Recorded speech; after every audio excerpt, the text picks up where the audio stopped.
Bandang hapon ay naglalakad na pauwi si Jane. Galing siya sa paglalako ng alimango. Napahinto siya nang harangan nga siya ng kambal na batang lalaki. Itsura pala ng mga ito, alam nga niyang makukulit na. Napaliwi siya nang napansin niyang parang binunot sa kanal ang mga ito dahil sa dumi at baho. Magkano ang hihingiin niyo? Napasimangot ang cute na kambal. Hindi po kami manghihingi ng pera, magpapaampon lang po sana kami sa inyo. Sagot nga ni Zeke. Kumunot ang noo ni Jane. Tumaas pa ang kanyang kilay. Ayoko. Nahihirapan na nga ako. Magdadagdag pa ako ng palamunin. Dismayado ang kambal na nakatingin sa kanya. Sige na po, wala po kasi kaming matutuluyan ngayon eh. Pakiusap nga ni Ryle. Humingi ng malalim si Jane. Hindi talaga pwede, pasensya na. Hindi talaga lumingon si Jane sa mga bata. Pagdating niya sa bahay ay napabuntong hininga na nga lamang siya dahil nakaramdam naman siya ng guilt. Sa sumunod na linggo ay umuwi nga ng gabi si Jane dahil marami nga ang kanyang ibinentang alimango. Manindig ang balahibo niya nang maramdaman niyang may sumusunod sa kanya. Paglingon niya, wala namang tao kaya nagpatuloy na nga lamang siya sa paglalakad nang marating niya ang unahan at natigilan nga siya nang may humablot sa kanyang maliit na sling bag.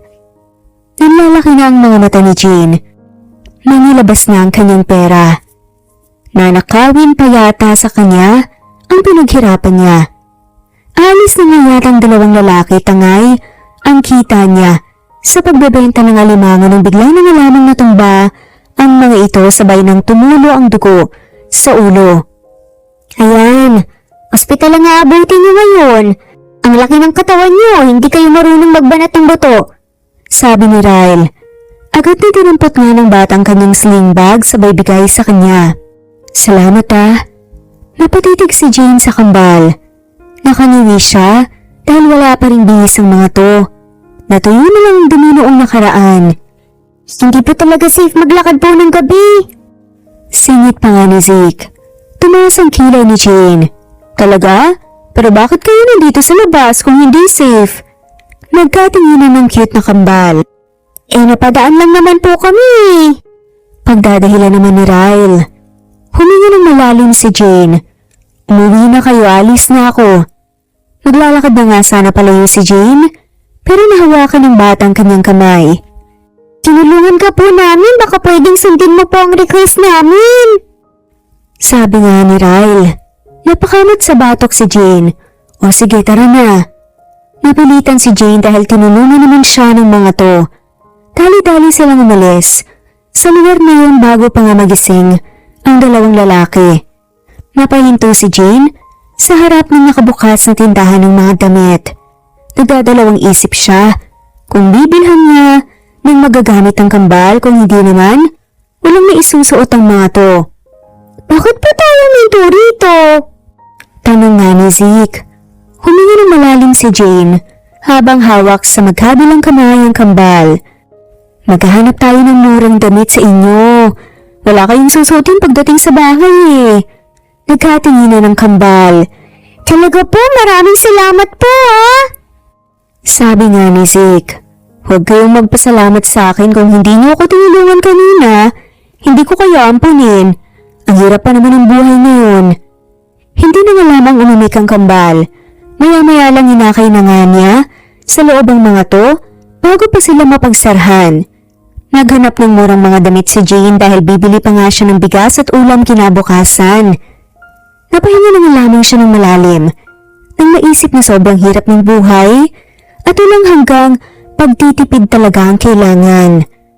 Nang makahanap na nga si Jane, binayaran na nga niya kaagad para makauwi na sila. Pagdating ng bahay, ay bago magluto si Jane, naisipan niya munang paliguan ng kambal dahil masangsang nangangamoy ng mga to. Nagugutom na po ako. Reklamo pa nga ni Ryle. May paghawak pa nga sa tiyan ng bata. Napahinga ng malalim si Jane. Magluluto pa siya ngayon. Kinuha niya muna ang itinago niyang tinapay at ipinakain nga niya sa mga ito pansamantala. Dinala niya sa kusina ang kambal para linisin niya ang mga ito pero bago yun, naglakay muna siya ng uling sa pugon para makapagsaing nga siya ng bigas para mamaya ay ulam na lang ang kanyang lulutuin. Ano bang trip yung dalawa ha? Bakit kailangan yung tumira sa kalsada? Tapos lumusong pa kayo sa kanal. Ayan tuloy mga batang kanal na kayo. Iba na talaga ang ninyo. Napansin yung nagkatinginan ng kambal. Salamat po, talakera po pala kayo pero mabuti po ang puso niyo. Komento naman ni Zeke. Umikot ang mga mata ni Jane. Huwag na kayong magtaka. Kapag lumaki na kayo at magkaasawa ay maintindihan niyo ako. Sumimangot muli ang kambal. Maliit pa po kami, ayaw pa po namin mag-asawa, gusto pa po namin yumaman, tapos tutulungan po namin kayo. Sad pa nga ng mga to at napangini na nga lamang si Jane. Kapag lumaki kayo, hindi ka naman nakikinig. Nagkatawanan ng kambal. Napatitig si Jane sa mukha ng dalawang bata. Ang cute ng mga to tapos sobrang kinis pa ng balat. Pagkatapos niyang paliguan, ang kambal, tinulan niya ang mga ito sa loob ng kwarto at pinasuotan niya ng maliit niyang damit na hindi pa niya naisusuot. Hindi naman po kami babae. Reklamo nga ni Zeke. Napangisi si Jane. Wala kayong choice. Gusto niyong magpaampun sa akin, diba? Kaya suotin niyo kung ano yung ipapasuot ko sa inyo. Kesa naman, maghubad kayo dyan. Ayaw po naming magsuot ng panty mo. Napakagat na nga lamang ng labi si Ryle. Hindi napigilan ni Jane na huwag mapahalakhak. Tawang-tawa talaga siya sa reaksyon ng mga kambal. Nandidiri talaga ang mga to. Ang arte-arte Parang hindi naman ang galing nga sa pinagsuotan ng panty. Nakahinga ng maluwag ang mga to ng suotan nga niya ng maliliit na boy leg pero nagre-reklamo pa rin. Ang sikip naman ito. Malungkot nga ang mukha na sabi ni Ryle. Napahinga ng malalim si Jane at pinanlakihan ng mata ang kambal. Hoy, isang reklamo niyo pa talaga itatapon ko kayo sa bintana. Napahinga ko na nga lamang ang kambal. Sabay ang mga to na hinawakan nga ang kamay niya. Joke lang po, hindi naman po kayo mabiro. Nakangiting sabi na nga lamang ni Zeke. Naiiling na nga lamang na pumasok sa kusina si Jane at sumunod naman sa kanyang kambal. Nagluto na nga siya kaagad ng kanin tapos isinunod na nga niya ang ulam para makakain na sila.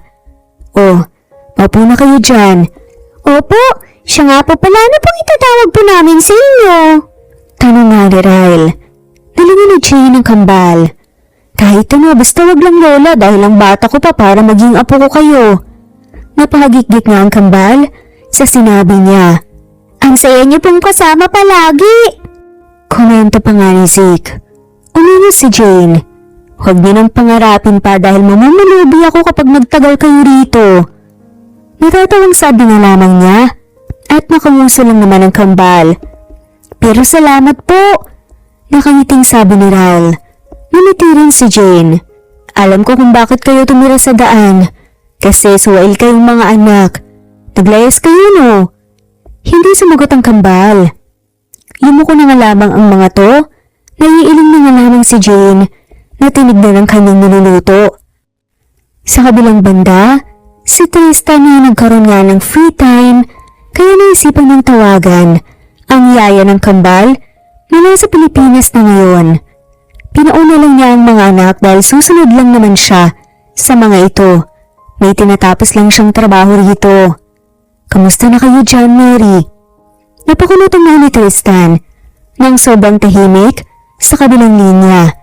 Inulit pa nga niya dahil baka hindi narinig ng babae ang tanong niya. May problema po sir. Naglayas po ang kambal 1 linggo na. Sagot ni Mary. Agad na napatayo nga si Tristan sa narinig. Kung kanina malumanay siya ngayon, hindi na. Ano? Paano nangyari yun? Yaya ka naman nila, diba? Narinig niya ang malalim na buntong hininga ni Mary. Pasensya na po talaga sir. Naglalaro lang naman po sila sa bakuran pero pagtingin ko po wala na sila. Nireport ko na po sa police station, naghahanap na po sila ngayon. Tsaka tumutulong na rin po ako. Turan nga ni Mary. Napabuga ng hangin si Tristan. Mary naman. Kaya nga ikaw ang pinasama ko sa mga bata pa uwi dyan dahil malaki ang tiwala ko sa'yo. Tapos ganito ang balitang matatanggap ko? Pasensya na kung mapipilitan akong paalisin ka kapag nakauwi ako dyan na wala pa sila. Sige po, sir. Kung ano man po yung magiging desisyon mo, naiintindihan ko po. Pero pasensya na po talaga. Nalingat lang po talaga ako.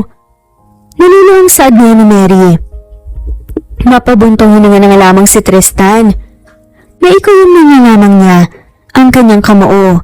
Pagkatapos ng tawag, nagalala nga siya ng sobra kung ano nang nangyayari ngayon sa mga anak at mabuti na nga sana kung makakauwi siya agad doon. Hindi siya makakapagtrabaho ng maayos rito kung nawawala ang kambal, kaya naisipan niyang tawagan ng kaibigan na nasa Pilipinas. "O dude, kamusta?" "Okay lang naman. Eto, binata pa rin, uwi ka na rito para naman mag-inuman na tayo." Sagot nga nila yun. Napangiti nga si Tristan. Hindi pa rin nagbabagong lalaking to, puro alak pa rin. "Oo, pero may problema ako dude eh." Napakulot na usin na yun. "Ha? Tungkol saan naman? Ikaw may problema?" Huminga ng malalim si Tristan. "Pinauna ko na dyan ng kambal. Pinasama ko sa yaya nila. Pero ngayon, nawawala sila." Napapalatak nga sa kabilang linya si Leon. "Naku, problema nga talaga yan. Ang laki nitong syudad. Kung nakasakay ang mga yun sa bus papuntang probinsya, mas lalong mamamroblema tayo. Teka, ako nang bahala. Babalitaan kita kaagad." Sabat naman ni Leon. "Salamat din talaga ha. Wala nga naman basta ikaw." Saad nito. Pagkatapos ng tawag, nangihina sa Tristan. Mabuti sana kung malapit lang sa Pilipinas itong kinaroroonan niya. Pwede naman pero may trabaho pa siya dito. Kung maabutan ng ilang buwan na hindi pa nahanap ang kambal, ay uuwi na siya. Isang linggo ang nakalipas. Habang si Jane ay nagising isang umaga na napangiti nang makita niya ang itsura ng kambal. Si Zeke ay nagwawalis tapos si Ryle ay naghuhugas ng plato. "Magandang umaga po, Ma!" Nakangiting bata nga ni Zeke. Napangiti si Jane. Kinakarir talaga ng mga batang to na tawagin siyang mama dahil lumaki daw ang mga ito, napapaatyaya lamang ang kasama. Pero nasa ibang bansa daw ito kaya nagkaroon sila ng pagkakataon na umalis o naglayas nga sa bahay. Nakatikim talaga ang kambal sa kanya ng mahabang sermon dahil doon sa nalaman niya. "Magandang umaga. Ang sipag niyo ngayon ah. Takot yata kayong paalisin rito." Nagkatawanan na nga lamang ang kambal sa sinabi niya. Dali-dali ang mga to na lumapit sa kanya sabay hawak na sa magkabila niyang braso. "Ayaw po namin bumalik sa bahay. Mas masaya po dito, Ma." Nakatingalang sambit nga ni Ryle. "Basta kapag nagkabukuhan namin dito kayo sa bahay, huwag niyo akong ipapahamak ha." Yumkod na nga lamang si Jane para halikan nga ang kambal. Natutunaw ang inis niya kapag ang mga batang to ang kanyang kaharap. Umuo na nga lamang ang cute na si Zeke. Maya-maya lang pumasok nga ng kusina si Jane. Sumunod naman sa kanyang kambal. "O siya, magagahan na kayo. May mga lakad ako ngayon." Nakakunot ang noon ng kambal na tumingin sa kanya at tinanong nga kung saan. Ngumiti naman si Jane. Mabuti na lamang malayo nga ang mga kapitbahay niya rito. Kung hindi, magtataka na naman ang mga yon kung bakit may mga bata siya rito sa bahay. "Nanguhuli ng alimango para may maibenta ako ngayon." Nagkatingin na ng kambal.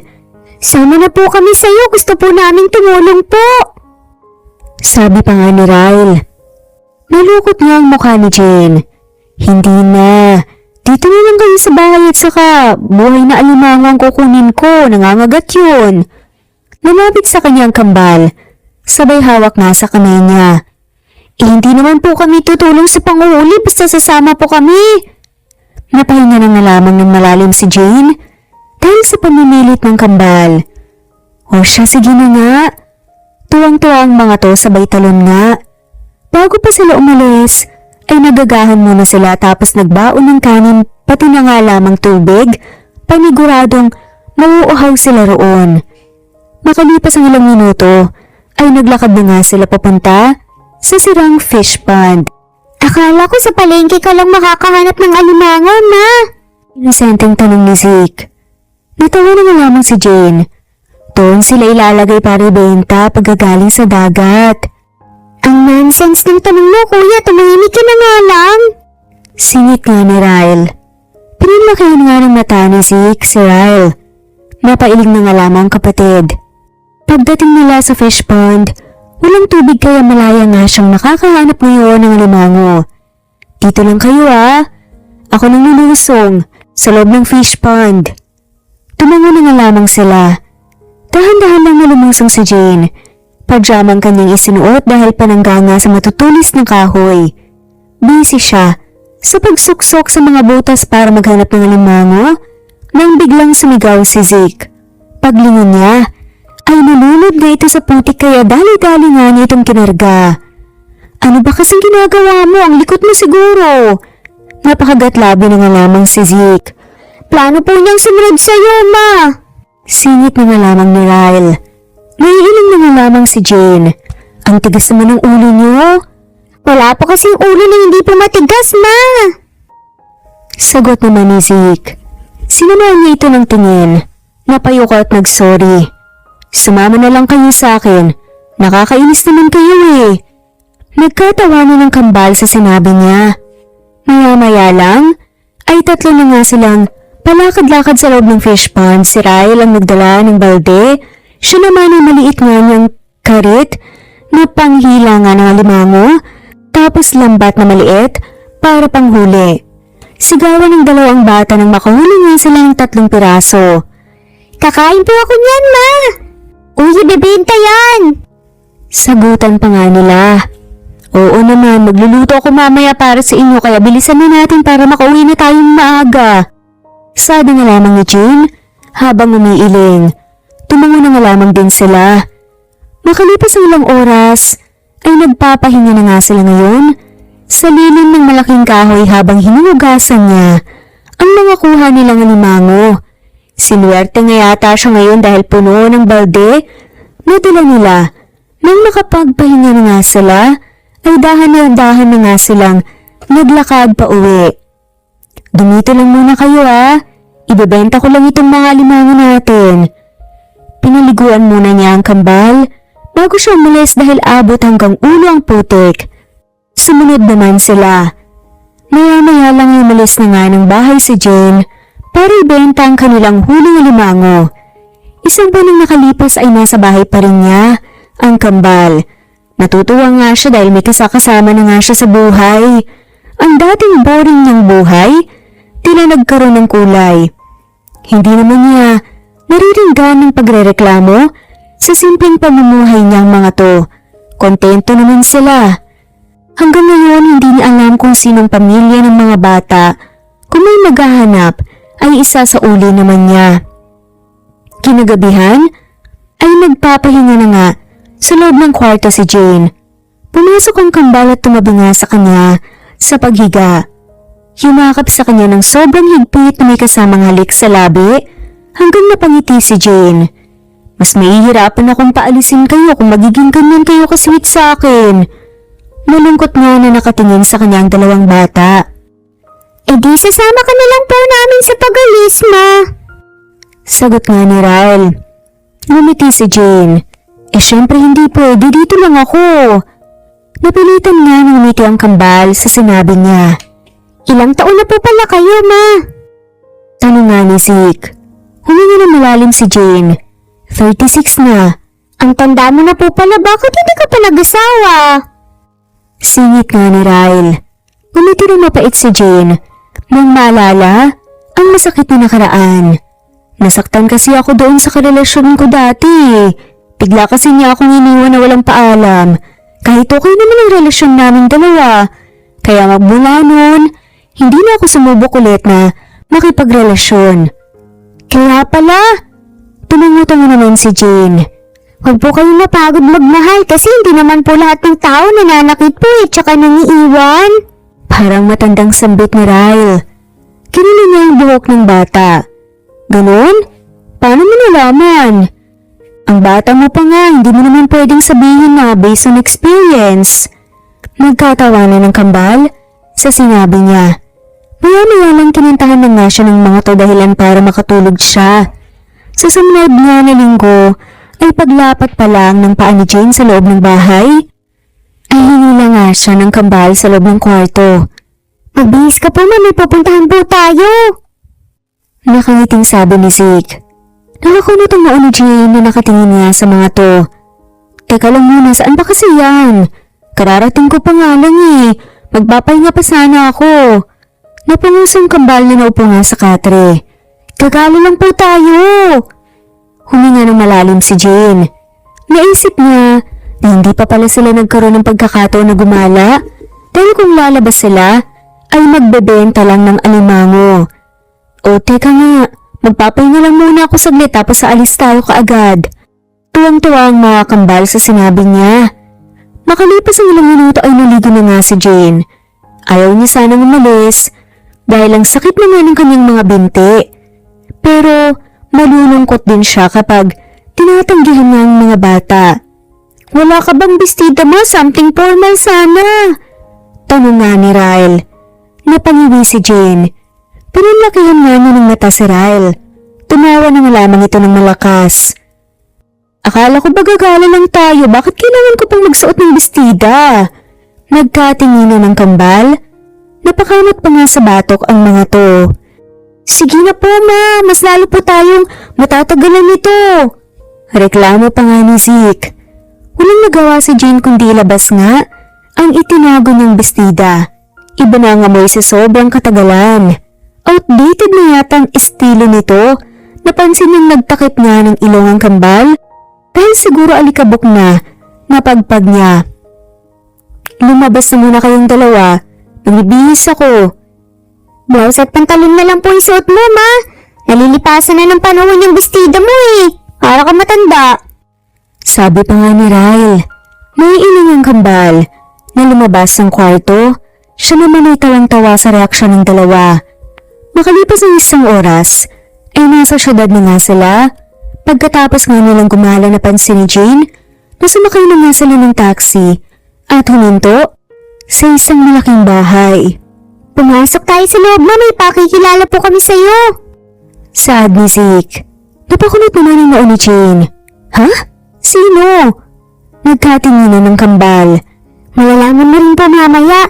Ang hindi mo alam ay gumagawa kami ng paraan para hanapan ka ng lalaking makakasama mo habang buhay. Si Ryle ang sumagot. Napangingin na lamang si Jane. Hindi ko kayo inutusan. Nagkatawanan ng kambal maya-maya lang ay hila-hila siya ng mga to. Napapasok nga sa loob ng bahay. Ipakikilala ka po namin sa daddy namin, ma. Sabi nga ni Zeke. Nalaki mga mata ni Jane nang magkatitigan silang dalawa ng kanyang ex-boyfriend na ama pala ng kambal. Kitang-kita din niya ang gulat sa mukha ng lalaki pero mas tumuon ang atensyon nito sa mga anak. Saan kayo nang galing, ha? Biglang umalis nang walang paalam si Jane bago pa nga makasagot ang mga bata. Sa kabilang banda ay napakunot noon na nga lamang si Tristan nang biglang umalis si Jane. Pero mas lamang ang inis niya sa mga anak dahil ngayon lang naisipan umuwi kung saan-saan na nga siya nakarating sa paghahanap. Hinila niya ang tenga nga ng mga to sa sobrang inis kung ano-ano na nga lamang ang masamang senaryo ang pumasok sa utak niya. Daddy naman, yung sakit kayo. Umalis na lang tuloy si mama. Hindi man lang namin siya naipakilala sa'yo. Pagdadabog na sabi ni Zeke. Napakulot ang noo ni Tristan. Hindi niya siya mama. I know, but she act like one. Mas mahal pa nga niya kami kumpara sa'yo eh. Puro ko na lang trabaho. Reklamo nga ni Zeke. Pasalampak na po nga si Tristan pero ang isip niya lumilipad kay Jane. Parang hindi niya napaghandaan ang pagkikita nilang muli. Ganon? Ang chill nyo lang ha? Nagpasisang buwan kayong nawala at pinag-alala namin kayo ng sobra. Tapos, kayo parang wala lang? Sabay umikot nga ang mata ng kambal. Kailangan ba talagang maglupasay kami sa iyak, Daddy? Okay naman kami. Kasama po si Mami Jane. Sagot pa nga nila. Napabuntong hininga na lamang si Tristan. Maya-maya lang ay nabisa ng kanyang inis nang niyakap nga siya ng mahigpit ng mga cute na anak. Ang mga ito ang pahinga niya pero sila din ang dahilan ng pagtaas ng kanyang dugo. Bakit ba kasi kayo umalis ng walang paalam ha? Masama ang ganun, mapapahamak kayo niyan. Akala ko kung anong nangyari sa inyo. Nagkatinginan ng kambal at sabay na napayuko. Sorry po Daddy, point lang po talaga kami pero hindi na po mauulit yun. Kasi hinahanap na po kami.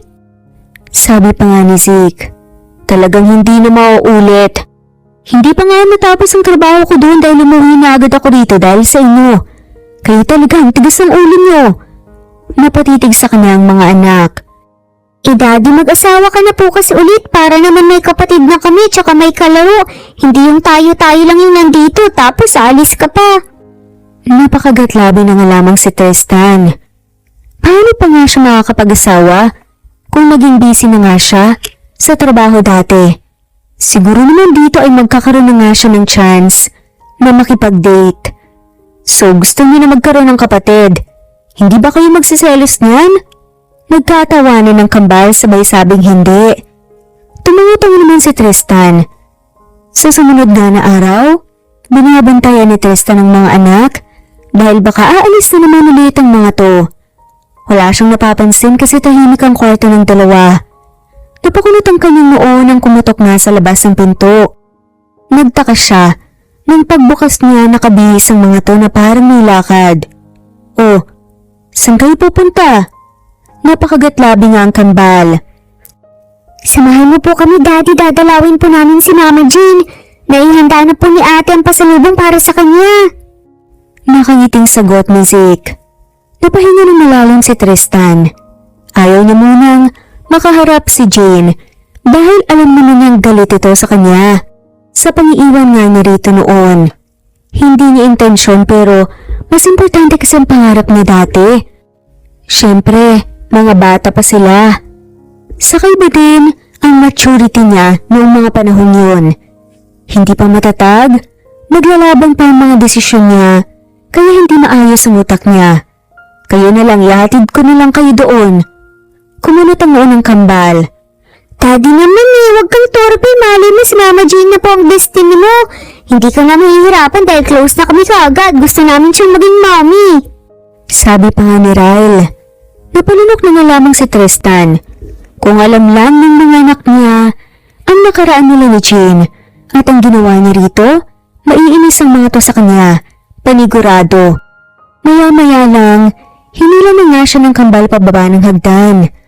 Sa kabilang banda, si Jane ay nakasimangot nga na iniisip ang pagkikita nila ni Tristan. Ang daya naman ng panahon kung kailan hindi pa nga siya nakamove on, ay saka pa sila pinagtagpo. Makalipas ang ilang minuto ay nararamdaman na nga lamang ni Jane na may dalawang maliliit na braso ang yumakap sa bewang niya. Hi pa ma, bumalik kami! Nakaiting sabi nga ni Zeke. Tinignan niya ang bata isa-isa at sinimangutan. Anong ginagawa niyo rito? Sawa na ako sa pagmumukha ng dalawa. Nakakunot ang noon ng kambal. Nagulat yata sa sinabi niya. Inalis nga niya ang braso nila sa kanyang bewang at lumabas ng kusina pero nagulat siya dahil nandito din pala si Tristan. Huwag mong idamay ang mga anak ko sa galit. Jane, sorry kung nasaktan kita. Iniwan kita. Pero pinagsisihan ko naman yun ako sa'yo. Sorry, dahil naging immature ako. At mga hawakan na nga sana ni Tristan, ang babae pero umiwas ito. Dalhin mo na pauwi ang mga anak mo, Tristan. At sana bantayan mo silang maigi para hindi makaalis ng bahay. Delikado. Paano kung iba yung nakakuha sa kanila? Umiling si Tristan sabay buntong hininga. So, ikaw palang ex-boyfriend ni Mama Jane na sinasabi niyang nanakit sa kanya, Daddy? Naku naman, red flag ka pala. Ang sama ng tingin ng mga to sa kanya at napakagatlaban na nga lamang si Tristan dahil nga sa pagkakataong ito, hindi papanig nga sa kanya ang mga anak niya. It's all in the past, kids. Hindi pa matured ang mind ni Daddy dati.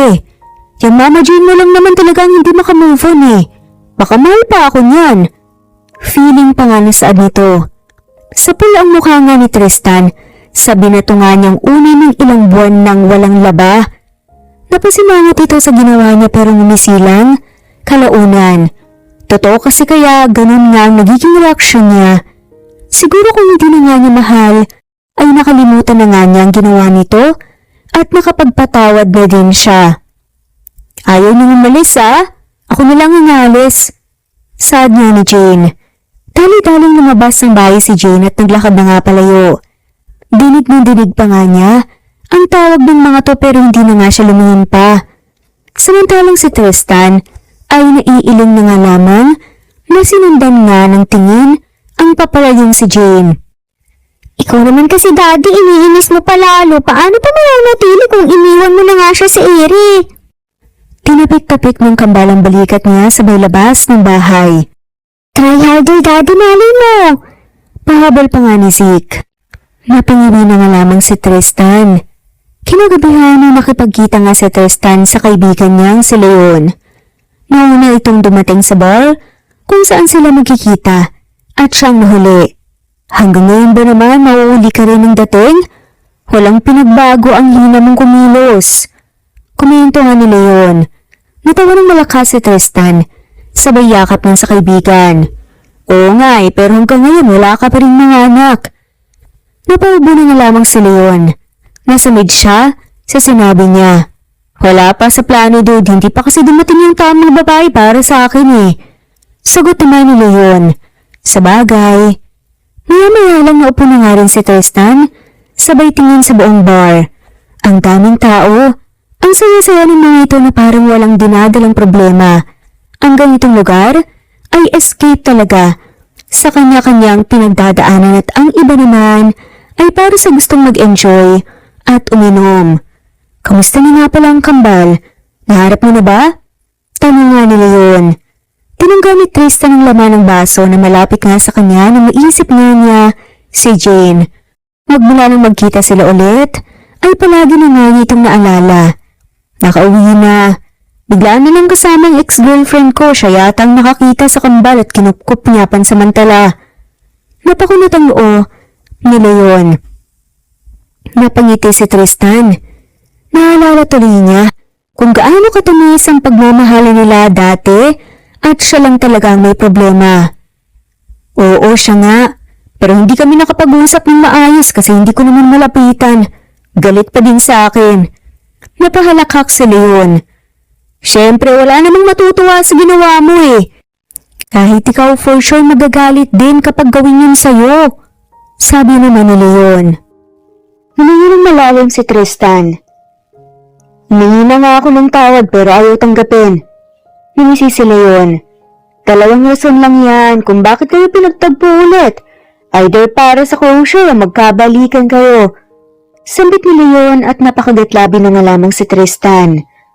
Kahit saan na lang sana sa dalawa, pinagtawanan siya ng kaibigan. Kung magkabalikan sila, ay wala namang problema. Ang feelings niya ay nandyan pa rin. Isang linggo ang nakalipas, samantalang si Jane ay panayang silip sa siwang ng dingding para mapaghandaan niya kung sakaling babalik ang mga bata. Napahinga siya ng malalim nang namimiss niya ang kakulitan ng mga ito. Ilang araw na siyang walang inaalagaan, walang kausap, tapos walang katabi sa pagtulog.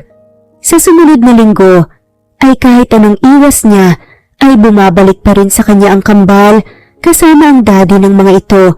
Kaya siya na lang ang napapagod. Parang sinasadya na rin ng mga bata na paglapitin sila ulit. Tahimik ang buhay ni Jane na hindi na niya nakakasama ang kambal, pero hindi ibig sabihin nahihinto na siya sa paghahanap buhay. Isang umaga ay nagulat na lang siya dahil paglabas niya ng bahay ay nadatnan niya ang mga bata kasama ang nakangising si Tristan. Seryoso lang ang tingin niya rito. Ang kambal lang ang nginitian niya sabay halik sa pisngi. Nagmano kasi sa kanya at yumakap ng mahigpit kaya parang naibsan ang lungkot niya. Nandito na naman kayo, ang sipag Saad nga ni Jane. Ngumiti ang kambal sa kanya at kinindatan siya kay natawa nang malakas si Jane. Nakita niya sa peripheral vision niya na tinitigan siya ni Tristan pero ipinagkibit balikat lang niya. Namimiss ka namin, ma. Kaya paulit-ulit kaming bumabalik dito pero palaging walang tao. Nakangiting sagot ni Zeke. Iniiwasan niya ako for sure. Napanguso nga si Jane nang sumingit nga sa usapan si Tristan. Niyakap na nga lamang niya ulit ang kambal para hindi siya maasar sa pagmumukha ng ex niya. Namimiss ko din kayo, pero busy ako sa paghahanap buhay ngayon nga. Aalis na naman ako eh. Ngumiti si Ryle sa kanya at nagpapakyut. Alam yata nito kung saan nga siya pupunta. Sasama po kami sa iyo, mama, dating gawi. Napangiwi si Jane. Hindi pwede. Sige na po, ma. Namimiss po namin ang panguhuli po ng alimango eh. Pamimilit nga ni Zeke. Huminga ng malalim si Jane. Sa susunod na lang, kasi malayo ang pupuntahan ko. Okay lang, may kotse naman po si Daddy. Willing po siyang ipagmaneho po tayo, di ba po, Daddy? Of course. Nagdadabog sa isip niya si Jane. Kahit ano talagang iwas niya, ay wala talagang mangyayari, ititigil na lang niya ito. Makalipas ang isang oras, ay buong biyahe na sila busy, ang kambal na nag-uusap sa likod, kaya tahimik lang siya. Mag-focus ka sa pagmamaneho, Tristan. Ayoko pang mamatay ng maaga. Napansin niya kasing panititig ito sa kanya. Hindi kita ipinahamak, Jane. Oo, pero iniwan mo lang ako sa ere. Muntik nang mabunggo ang noo ni Jane nang matapakan ni Tristan ng brake. Hindi niya alam kung sinadya o wala, pero napalingon siya sa kambal na napatayo sa gulat. Ilang sorry pa ba ang gusto mong marinig mula sa akin para mapatawad mo ko, ha? Kailangan ko pa bang lumuhod sa harapan mo o halikan ang paa mo para makabawi sa sakit na idinulot ko sa'yo? Ang tahimik ng buong kotse kahit ang kambalang tahimik lang. Magmaneho ka na nga. Kailangan kong makarating ka agad sa pupuntahan ko, okay? Huminga ng malalim si Tristan pero hindi niya sinagot ang sinabi nito. Ang maldita mo ngayon talaga. Hindi ka naman dating ganyan ah. Naiiling na lamang si Jane na tumingin sa unahan. Lahat ng tao nagbabago, kaya huwag ka nang magtaka pa. Lalo na yung mga nasasaktan at iniiwan. Tumahimik na lang si Tristan. Nang marating nila, ang pupuntahan ay muntik pa magkabungguan ang kanilang mukha dahil sabay silang humawak sa lock ng pinto para sana buksan. Huminga ng malalim si Jane dahil para siyang malulunod sa titig ng dating nobyo. Ako na, hindi yung nakikipag-unahan ka pa. Halikan kita dyan eh. Napakagatlabi na nga lamang si Jane. Hindi pa rin pala talaga nagbabago ang ugali ng lalaking to. Subukan mo lang talaga, pakakainin kita ng kamao. Palabang saad naman niya. Inihanda na ni Jane ang kanyang kamao nang mapansin niyang ngumisi si Tristan at dahan-dahan na inilapit ang mukha sa kanya. Pero bago pa mangyari iyon, ay bumaba na siya agad ng kotse at mabilis na naglalakad. Laking dismaya ni Jane nang pagtingin niya ay malalim ang tubig. Kaya paano pa siya makakahuli ng alimango nito? Hindi na niya napansin ang paglapit ni Tristan at nagpang-abot talaga ang kanilang tingin. Anong problema? Tinignan niya ang dating nobyo? Sabay ngiwi rito. Malaki ang tubig kaya hindi pwedeng manghuli ng alimango. At mga akbayan nga siya ni Tristan pero kaagad siyang lumayo rito. Okay lang yan. Bibilhan na lang kita ng maraming alimango, di kaya hanapin kita ng pwesto sa merkado. Ano sa tingin mo? Huminga ng malalim si Jane. Maganda ang plano ni Tristan pero ayaw niyang magkaroon ng utang na loob rito. Umuwi ng bahay si Jane na lugong-lugo dahil wala siyang kita ngayon. Isang buwan ang nakalipas habang si Tristan ay nakasimangot dahil kahit anong suyo niya kay Jane ay hindi talaga siya nito patatawarin. Ilang ulit na siyang pumunta sa bahay nito at nagdala ng kung ano-ano ay baliwala pa rin siya rito. Nakahanap na siya ng pwesto sa merkado at nakapag-order na rin ng ilang box ng alimango na ititinda nito. Naaawa kasi siya Sa kalagayan ng dating nobya, kailangan pa namang huli at dadaan sa putikan para magkapera. May pinagsamahan naman sila, kaya tutulungan niya ito. Mabuti sana kung magkaibigan na silang dalawa para hindi siya mahihirapan na sabihin na iabot ang tulong niya rito. Okay ka lang, Daddy? Nakakunot ang noon na tanong ni Zeke. Ngumiti si Tristan sa anak. Oo naman, anak. Tumabi sa kanyang kambal. Sigurado ko, Daddy, pero parang hindi naman po eh. Sabi pa nga ni Ryle. Naisip ko lang, isang buwan na akong nanunuyo kay Jane para patawarin niya ako, pero hindi pa rin niya napapansin ang effort ko. Tinitigan siya ng kambal. Kung hindi mo na mahal, pabayaan mo na, hindi ka patawarin, Daddy. Aba, hindi mo kami maluloko. Turan pa nga ni Zeke. Napahinga ng malalim si Tristan. Hindi naman ako nakipagbalikan, gusto ko lang mapatawad niya ako. Nalisi ang kambal sa kanya. Hindi ka sure, Daddy. Singit nga ni Ryle, maiiling na lang si Tristan. Nang umalis ang kambal at umakyat ng hagdan, ay tinitigan niya ang litrato ng dating nobya na nakasave sa kanyang gallery. Hindi niya ito naiisip tingnan, pero dahil nagkita sila ulit, ay parang bumalik lahat. Sa sumunod na araw, samantalang si Jane ay hindi nakapagtinda dahil matumal na ang hanapan ng mga alimango kaya wala siyang gaanong kita. Nagtaka siya kung bakit hindi nagagawi rito ngayon si Tristan at nagdadala ng kung ano-ano. Sobrang effort naman kung kapatawaran lang ang gusto sa kanya. Maya-maya lang ay binuksan ni Jane ang pinto nang marinig niya ang boses ng kambal. Sinong kasama niyo? Nahiling ang kambal na tumingin sa kanya. Kami lang po, may nangyari po kasi kay Daddy. Sagot ni Ryle. Napakunot ang noo ni Jane. Ha? Napano ang daddy niyo? Nagkatingin na ng kambal. Na-aksidente po siya kaninang umaga, Ma. Sabi nga ni Zeke. Ano? Nasan siya ngayon? Agad na tumayo si Jane at lumabas nga ng bahay. Sinundan naman siya ng dalawang bata. Nasa bahay lang po, ayaw po niyang magpadala po sa ospital. Si Zeke ang sumagot. Naiiling na nga lamang si Jane. O sige tayo, napuntahan natin siya. Ang tigas naman kasi talaga ng ulo ng lalaking yun eh. Sige po, Ma. Nakangising sagot naman ni Ryle. Napabuntong hininga na lang si Jane dahil nakaramdam siya ng pag-alala. Diyahin naman kung kailan galit siya rito saka nangyari ang ganito. Nang nasa tabi na sila ng daan, ay agad pumara ng taxi si Jane at nagpahatid sa bahay ni Tristan. Sa kabilang banda ay napakunot ang noo ni Tristan nang marinig niya ang boses ng dating nobya. Tristan, nasan ka na ba ha? Nagtaka nga siya kung anong kailangan nito sa kanya. Nasa kwarto po siya, Ma. Narinig na niyang sabi ni Ryle. Maya-maya lang bumukas ang pinto at bumulaga sa kanya ang nag-aalalang reaksyon ni Jane.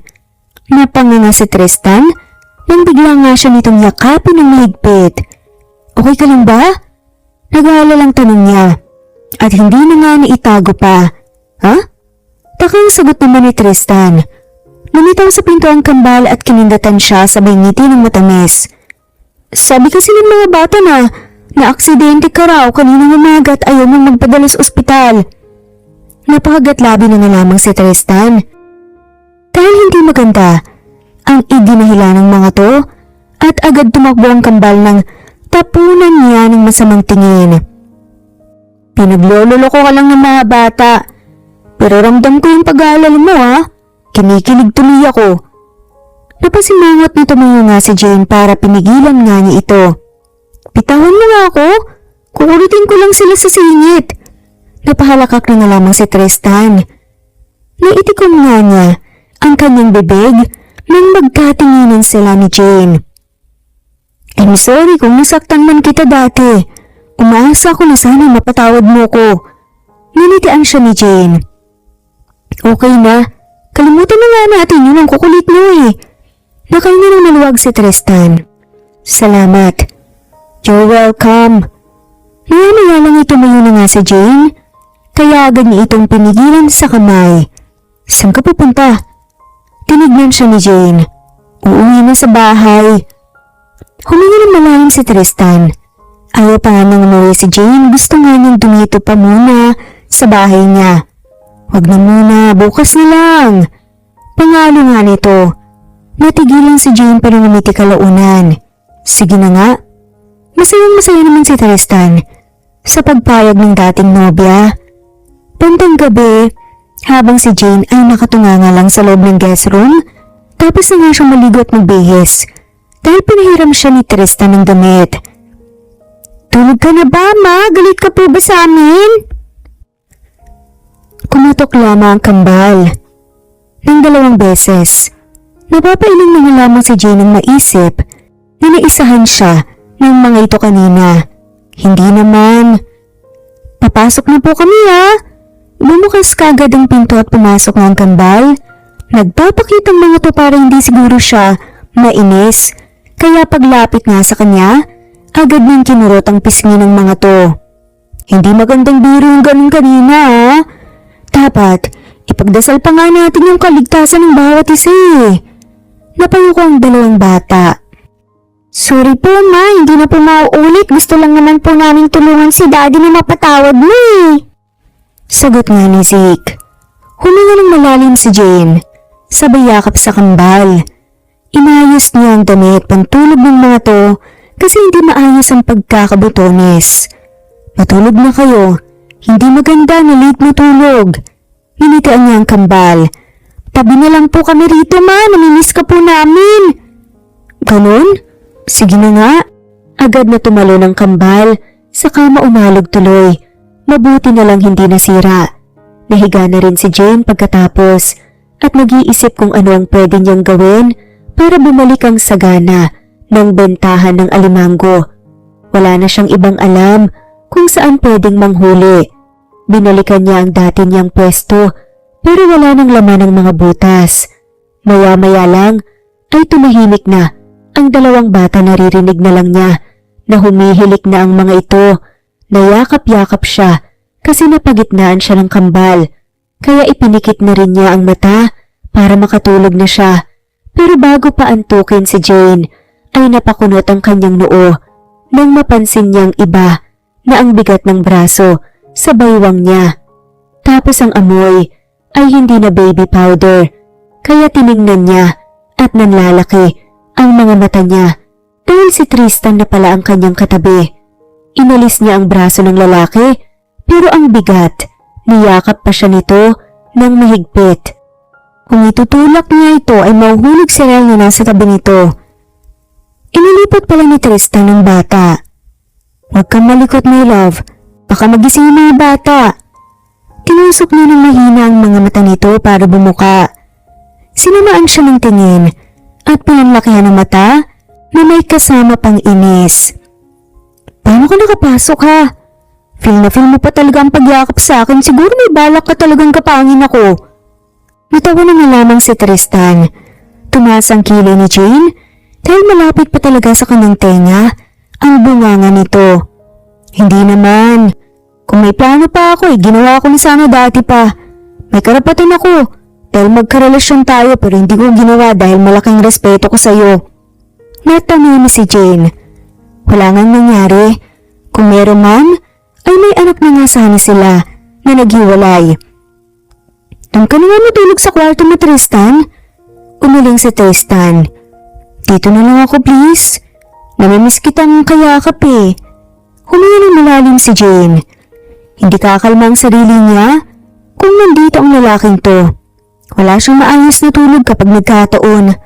Ang tigas din naman kasi ng ulo mo. Napahalakak si Tristan. May alam akong ulo na hindi matigas. Nanlaki mga mata ni Jane, kaya nasapok niya ito. Umayos ka, nandito ang mga anak mo. Natulala na nga lamang si Jane nang bigyan siya ng mabilis ang halik sa labi ni Tristan. Napatagilid siya bigla dahil nagiba nga ang tingin ng dating nobyo sa kanya. Tabi na lang tayong matulog Saad pa nga nito. Hindi na umimik si Jane, lalo na sumuksok sa likuran niya si Tristan at niyakap siya ulit. Sana nagpumilit na lang siyang umuwi kanina, makakatulog pa siya ng maayos sa kwarto niya. Kinabukasan, samantalang si Tristan ay sobrang lapad ng pagkakangiti paggising niya. Mag-isa na lang pala siya sa loob ng kwarto, siguro kanina pa nagising ang kambal, pati si Jane. Ang sarap sa pakiramdam na makalipas ang maraming taon ay nayakap niya muli ang babae. Pagbangon ni Tristan ay agad siyang pumasok ng banyo para maligo, nang sa ganun ay presko na ang pakiramdam niya pagbaba ng hagdan. Maya-maya lang ay dumiretso na sa kusina. Si Tristan nagulat siya dahil suot ni Jane ang puti niyang long sleeve polo, kaya kitang-kita niya ang makinis nitong binti. Napapalunok na lang si Tristan dahil kung ano-ano na lang ang pumasok sa isip niya. Magandang umaga, Daddy. Kinulang ka yata ng tulog eh. Tulala ka dyan. Untag nga ni Zeke. Tumawa yata si Jane dahil napansin nga niyang gumalaw ang magkabilang balikat nito. Dali-dali siyang lumapit sa dating nobya. Sabay halik sa pisngi. Good morning. Napangisi ang kambal ng tignan nga niya ito. Naiiling na lamang si Tristan nang bigla siyang sikmuraan ni Jane. Mabuti nilang mahina lang. Ang aga-aga lumalandi ka na. Pahirap nga na sabi ni Jane. Napatingin siya kay Mary dahil bigla na lamang itong tumawa ng malakas. Numisi ang babae sa kanya. Daddy naman, ikaw lang yata ang gustong sumayo eh. Hirit nga ni Ryle. Huminga ng malalim si Tristan at humila ng upuan. Panay ang titig niya kay Jane na naghihiwa nga ng gulay. Tinulungan nito si Mary sa pagluluto. May lakad ka ngayon, Jane? Tumingin sa kanya si Jane. Meron. Ngumiti si Tristan at hinawakan nga ang braso ng dating nobya. Ipagpaliban mo na lang muna. Samahan mo ko. May pupuntahan tayo. Okay, isama natin ang mga bata. Pasimpleng ngumiti si Tristan. Ang bait talaga ni Jane, ngayon pa lang ay itinuring na nitong anak ang kambal. Ramdam niya ang pagmamahal nito sa mga anak niya. Makalipas ang ilang oras ay lulan na sila ng kotse papunta sa palengke. Hindi niya sinabi sa kasama niya kung anong meron. Anong ginagawa natin dito, Daddy? Curious na tanong nga ni Zeke. Lumiti si Tristan at ginulong ang buhok ng anak. May pupuntahan lang tayo saglit. Pansin ni Tristan ang pagsulyap sa kanya ni Jane, pero nagkibit balikat lang siya. Maya-maya lang ay nilapitan niya ito sabay hawak sa baywang. Narinig pa niya ang gigil ng kambal na nakatingin sa kanila. Pagkarating nila sa pwesto na inilaan niya para kay Jane ay wala pang masyadong tao, paunti-unti pa lang ang bumibili dahil maaga pa. Anong bibilhin mo rito? Tinitigan ni Tristan ng dating nobya at tinaplos ang pisngi nito. Yan ang magiging pwesto mo. Pwede kang magtinda dyan ng alimango at saka iba pa. Tinuro niya kay Jane ang bakanteng pwesto. Ngumiti ang dating nobya sa kanya, sabay yakap ng mahigpit, kumarga pa ito sa kanya. Kaya pinagtitiinginan tuloy sila ng mga tao. Sigurado ka ba? Baka joke lang yan ha? Umihirap pa na sabi Jane. Natawa ng malakas si Tristan. Hindi ako mahilig magbiro, Jane. Kilala mo ako, diba? Ah, kaya pala biniro mo ako nang iniwan mo ako sa ere. Banat pa nga ng babae. Natulala siya nang bigla siyang halikan ni Jane sa pisngi. Bago pa siya makarecover ay bumaba na ito at nilapitan ng pwesto. Binuksan ang mga nakasarang malaking ice box. Meron na palang mga alimango dito? Kailan lang to? Ngumiti si Tristan. Kitang-kita niya ang tuwa sa mga mata ni Jane. Kanina, pinadala ko na rito. Pwede mo nang display yan. Masayang-masaya si Jane at tumulima nga. Nag-flying kiss pa ito sa kanya. Kinikilig si Daddy, halatang halata. Komento nga ni Zeke. Natawa ng mahina si Tristan. Huwag kang maingay. Maya-maya lang ay nag-umpisa ng kumilos si Jane. Ang bilis nga parang lalaki.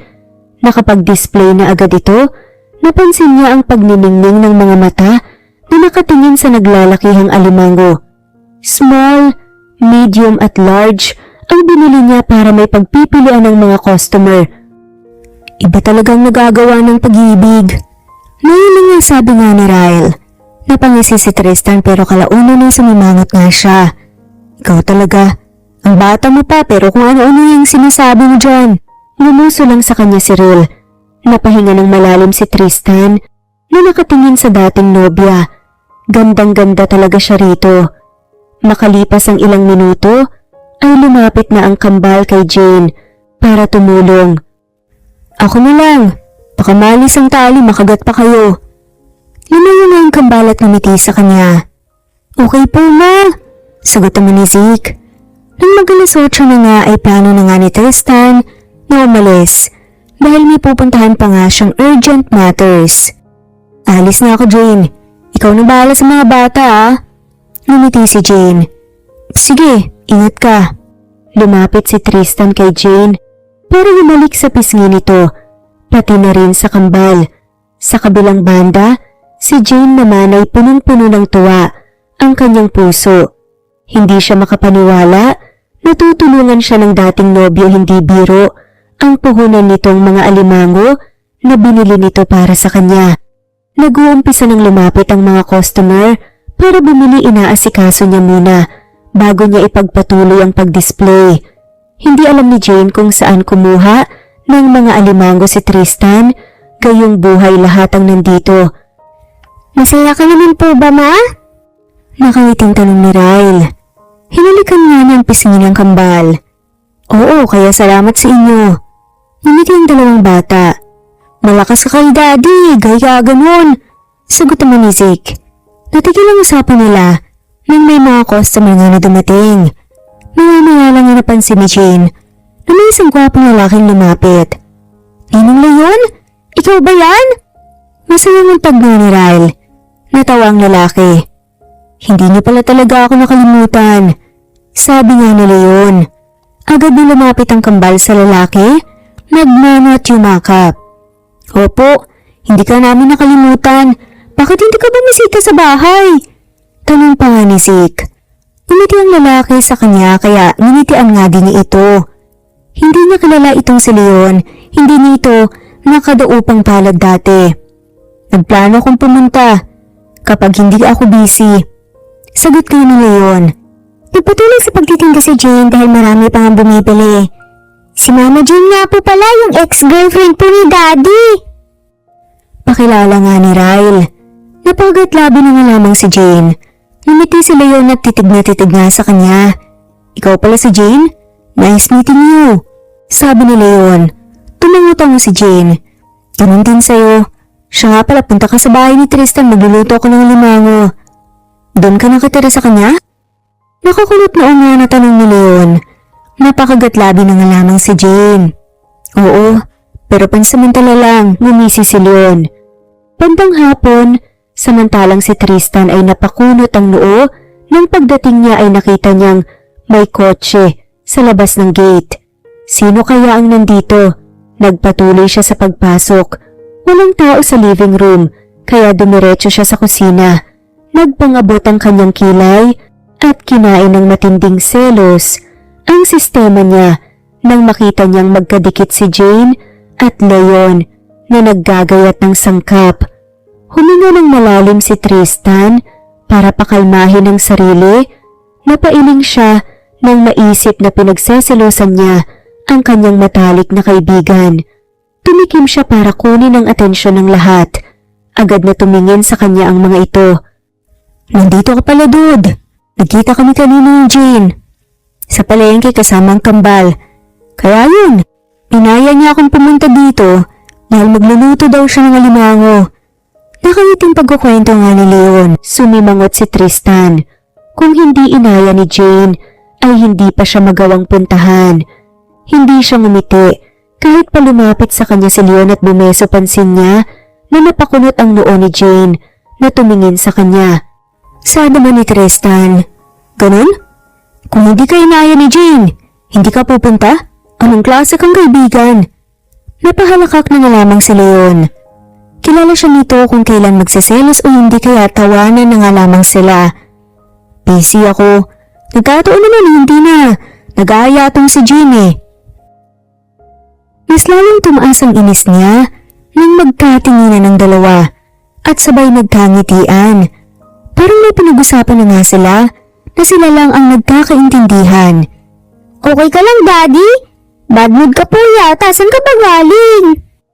Curious na tanong pa nga ni Ryle. Naaasar si Tristan nang marinig niyang sumipol nga si Leon. Nothing to worry about. Teka lang muna, magbibihis lang ako. Sabi na lamang niya. Pagkaalis ng kusina ay nagdadabog na umakyat ng hagdan si Tristan. Tinawanan siya ni Mary nang magkasalubong silang dalawa at pababa ito. Nang nagbibihis siya ay nagkandahaba ang kanyang nguso sa pag-iisip kung ano ang pinag-uusapan ng dalawa habang wala siya. Hindi tuloy niya napansin ang pagsunod ng kambal sa kanya. Naupo ang mga ito sa kama at sinulyapan ang reaksyon niya. Jealous much, Daddy? Tanong pa nga ni Zeke. Huminga ng malalim si Tristan. Guni-guni niyo lang yan. Natawa ang kambal. Pinagtawanan ka ni Ninong Leon dun sa baba kasi seloso ka daw kahit wala ka namang karapatan. Naningiting sabi nga ni Ryle. Napanguso na nga lamang si Tristan. Mahawakan lang niyang leeg talaga ni Leon ay babaliin talaga niya. Hayaan mo na nga siya. Basta ang totoo. Hindi ako nagsiselos. Nagtawanan ng kambal. Sabi mo po bilisan mo na nga po dyan, Daddy, kakain na raw po tayo. Nakaising sabi ni Zeke. Huminga ng malalim si Tristan. Parang nawalan siya ng gana na kumain sa nakikita niya kanina. Nagsiselos nga talaga siya ng sobra. Maya-maya lang ay natigilan siya nang magkatinginan silang dalawa ni Jane. Hindi niya tuloy napansin ang pagdating nito. Hindi ka ba kakain? Ang sabi ng kambal, galit ka raw. Naiiling nga si Tristan. Hindi naman. Busog pa ako. Minuso na lamang si Jane. Napalunok si Tristan dahil ang cute ng dating nobyo. Kung hindi ka kakain, bahala ka. Isipin ko na totoo ang sinasabi ni Leon sa akin. Kumunot ng noong si Tristan. Ano namang pinagsasasabi ng lalaking yun? Sinisiraan na naman ba niya ako? Natawa ng malakas si Jane. Ano ka ba? Magkaibigan kayong dalawa, walang siraan na nangyayari. Laglagan, pwede pa. Naiiling na lamang si Tristan. Bumalik ka na nga dun. Total, masaya ka namang kasama siya, diba? Napahalakhak si Jane sa sinabi niya. Maya-maya lang ay hinawakan ni Jane ang kamay niya at hinila siya palabas ng kwarto. Pagpasok nila sa kusina ay ngising-ngisi si Leon na nakatingin sa magkahawak nilang kamay. Kumain ka na, dude. Nakakabaliw pa naman ang selos. Pangasar ni Leon. Naiiling na lang si Tristan dahil tumitig sa kanya si Jane. Maya-maya lang ay nag-umpisa na silang kumain panay ang titig niya sa dating nobya nang asikasuhin nito ang kanyang anak. Mas lalo siyang nainis nang ito din ang nag-abot ng kanin at ulam kay Leon. Nakakainis talaga magmahal, simpleng bagay lang ay nakakaselos na. Napatitig si Tristan kay Jane nang lagyan nito ng kanin at ang ulam ang kanyang plato. Salamat. Sumaya na ang puso ni Tristan, kaya nagpatuloy na siya sa pagkain hanggang sa matapos. Nagpaiwan sa kusina si Jane at silang dalawa ni Leon ay nag-usap sa living room. Pinagtatawanan siya nito, gumulong pa nga sa sahig dahil nakakahiya daw siya. Isang linggo ang nakalipas habang si Jane ay nagbihis dahil inaya siya ni Leon na gumala daw sila. Isasama siya nito sa opening ng bago nitong business at wala naman siyang gagawin. Hapon na rin naman at tapos na siyang magtinda. Sasama kami, Ma! Nakaiting sabi ni Ryle. Ngumiti si Jane. Oo naman, walang problema. Binihisan na rin niya ang kambal para makalis na sila. Nang matapos ay lumabas na nga sila ng kwarto, pero natigilan si Jane nang biglang sumimangot si Tristan na nakatingin sa kanya. Saan kayo pupunta? Nagkatinginan sila ng kambal. Ayaw sumagot ni Jane dahil baka hindi nga sila payagan. Lalabas po kami ngayon, Daddy. Magbubukas po ng bagong business si Ninong Leon. Inimbita po niya si Mama Jane. Si Ryle nga ang sumagot. Napakulot noo si Tristan. At pupunta ka naman? Humingi ng malalim si Jane. Oo naman. Wala namang mali sa pag-imbita niya. Naiiling si Tristan. Tumitig ito sa kanya. Wala siyang ideya kung ano ang tumatakbo sa isip nito. Sobrang seloso hindi naman sila. Nakakainis nga pati kaibigan ay pinag-iisipan ng masama. Napaigtad si Jane nang marinig niya ang malakas na pagbagsak ni Tristan ng pinto. Galit na ang lalaki. Napahinga ng malalim si Jane dahil nagdadabog na naman si Tristan. Dahan-dahan lang siya sa paghakbang at napapansin niya ang pagtingala ng kambal sa kanya. Okay lang kaya si Daddy, Ma? Huminga ng malalim si Jane. Ayaw niyang mag-assume na kaya ganun ang nagiging reaksyon ni Tristan dahil nagsiselos ito kasi may feelings pa rin ito sa kanya. Kung siya ang tatanungin, ay mahal pa rin niya hanggang ngayon ang dating boyfriend. Hayaan niyo nga siya. Ganun lang talaga kapag tumatanda na. Masyadong moody. Natawa ng malakas ang kambal. Pagkalabas nila ng bahay, ay naghanap agad siya ng masasakyan. Kinagabihan, samantalang si Tristan ay nagkandahaba ang nguso dahil hindi pa umuwi si Jane para siyang batang inagawa ng candy na nagmukmok sa kwarto at nagtalukbong ng kumot. Maya-maya lang ay biglang tumunog. Ang kanyang cellphone hindi niya pinansin pero paulit-ulit tumawag kaya bumangon na siya para sagutin ito. Si Leon pala. Hindi niya alam kung ano ang kailangan ng kaibigan. Hanggang ngayon ay inis pa rin siya rito. Anong kailangan mo? Sabi ni Tristan. Natawa si Leon sa kabilang linya. Uy, hindi ako ang kalaban mo, dude. Bakit hindi ka pumunta dito? Nag-text naman ako sa iyo Sagot ni Leon. Nawalan ako ng gana. Napahalakak na nga lamang si Leon. Pumunta ka na rito bago pa magka-boyfriend si Jane. Sige ka, maraming nagpapapansin sa kanya dito. Sabi pa nga ni Leon. Napahinga ng malalim si Tristan. Mas ayaw niyang magka-boyfriend si Jane ng iba. Oo na, pupunta na. Pinagtawanan lang siya ng kaibigan bago ibinaba ang tawag. Makalipas ang isang oras, ay nakarating na si Tristan kung saan located ang bagong binuksan na business ni Leon. Sa labas pa lang ay nalingkit ang kanyang mga mata dahil kitang-kita niya si Jane na may kausap na isang lalaki. Nagtawanan ng dalawa na parang wala ng bukas tapos kasama ng mga ito ang kambal. Nang makita siya ng mga bata ay tumakbo ang mga ito palapit sa kanya.